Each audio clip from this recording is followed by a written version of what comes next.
चूँकि ब्राह्मण जाति को चारों आश्रमों में अधिकृत माना शास्त्रों ने, ज्ञान विज्ञान उनके ऊपर है। समाधि भाषा में लुप्त ज्ञान विज्ञान को प्राप्त करना, विकृत ज्ञान विज्ञान के शोधन की क्षमता प्राप्त करना।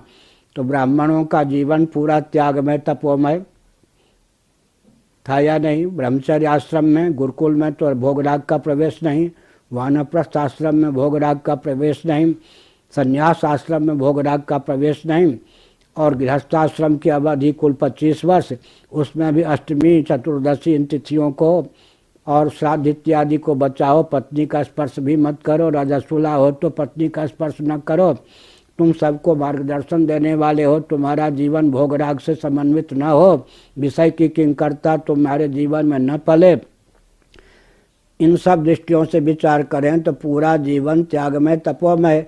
तो शिक्षाविद ब्राह्मणों की जितनी संख्या होनी चाहिए स्वाभाविक उससे अधिक हो ही नहीं सकती थी। क्षत्रियों को कहा गया अगर आप संन्यास ले गए तो रक्षा की व्यवस्था संतुलित नहीं रहेगी, अब वानप्रस्थ आश्रम तक सीमित रहो और धर्म युद्ध से कभी मुकरो मत। क्षत्रियों की जितनी संख्या होनी चाहिए थी उससे अधिक हो ही नहीं सकती थी। वैश्यों को कहा गया वानप्रस्थ और संन्यास से दूर रहिए, ब्रह्मचर्य आश्रम और गृहस्थाश्रम तक सीमित रहिए ताकि कृषि गौरक्ष वाणिज्य का प्रकल्प, अर्थ का प्रकल्प संतुलित रहे। शूद्रों से कहा गया सारा कुटीर उद्योग, लघु उद्योग और सेवा का प्रकल्प आपके ऊपर है।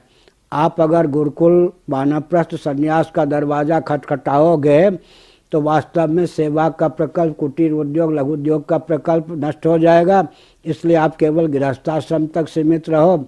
संख्या भी सुरक्षित थी और एक पते की बात है, हर व्यक्ति की जीविका जन्म से आरक्षित थी। अगर हर व्यक्ति की जीविका जन्म से आरक्षित नहीं होगी तो जीविका के अर्जन के लिए ही सारा समाज छिन्न भिन्न हो जाएगा।